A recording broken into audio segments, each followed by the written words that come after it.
You found me. Must have been my COVID hair. Haven't been able to get a cut anywhere. Hair? Anywhere. Rhyming words. Rhyming words. Funny we should say that. We're going to be looking at poetry today. Poetry has a lot of rhyming words sometimes. I thought I might read to you Pearl versus the World by Sally Murphy.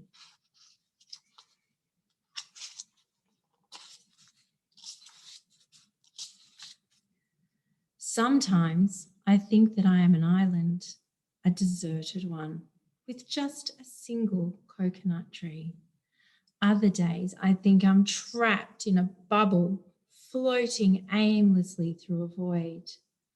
Wherever I am, no one sees me. My class is made up of groups. The footy boys group, the ballet girls group, the library kids group, the bus kids group, the rough kids group. I am in a group of one. Miss Bruff teaches our class. Every day she stands at the front and tries to inspire us with lessons about planets and conversation and the magic of maths. Her sing-song voice floats through the air, swirling, swinging, swaying. It should encourage us, fill us with hope and happiness. But mostly when it reaches us, it thuds like concrete. Mitchell Mason is scratching his knee. Joseph Little is picking his nose. Lucy Wong, who used to be my friend, is playing a game of hopscotch for recess. And me, I am thinking of home and what is happening there. Miss Bruff wants us to write poems. I am. Miss Bruff wants poems that rhyme. Mine don't. Rhyme is okay sometimes, but my poems don't rhyme, and neither do I. There was a young lady called Pearl who was not a rhyming type girl. She said, "I've no time for poems that rhyme," which made her poor teacher go hurl. There is no nicer noise than the sound of the bell at the end of the day. 1 minute you're agonizing over what word rhymes with sausage or what is the answer to 11 times 12, and the next you are released by the bringing and the ringing of the final bell. And you know that no matter how hard your day has been, now it is over and you can get out of here. You can try to stay still while you say, "Good afternoon, Miss Bruff," but it is hard.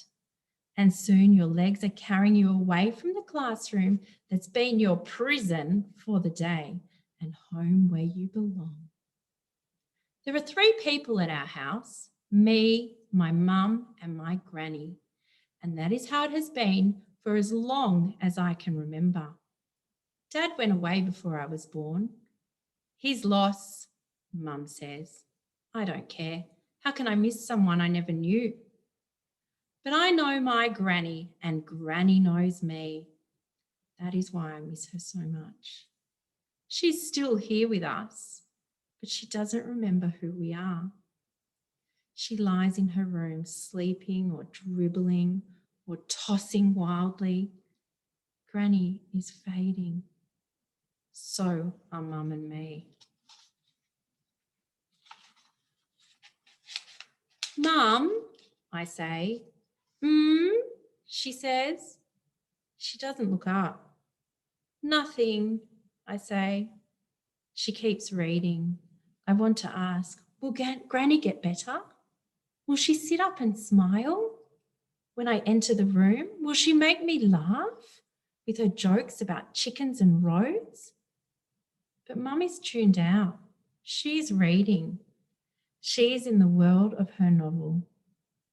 Perhaps things are happier there in those pages. Lucky Mum. Maybe I should get a book too. My bookshelf is filled with the books Granny bought me when I was little. Fairy tales mostly. I read, there once was a little princess who was trapped in a high tower by a wicked witch. Miss Bruff is a wicked witch, but she does not have a wart on her nose, I don't think. Perhaps she does, and she hides it with all that makeup she wears to school. Every day the princess sat at her window waiting to be rescued by a handsome prince. I wonder if the prince was handsome. I wonder if he was as handsome as Mitchell Mason.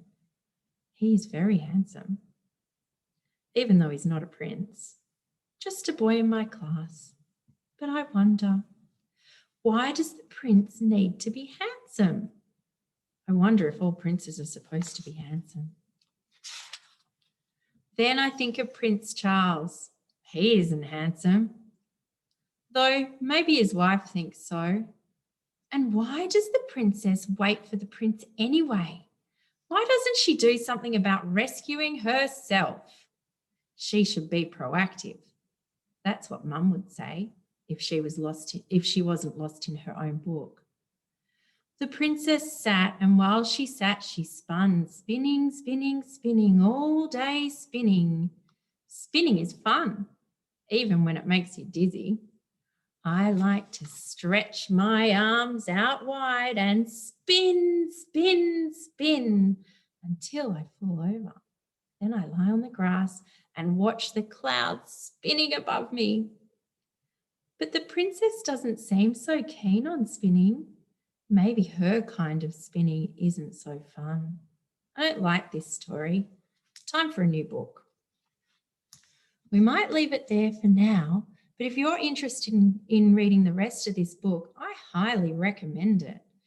It is called Pearl versus the World, and it's by Sally Murphy. Thank you for joining me today, and happy Book Week.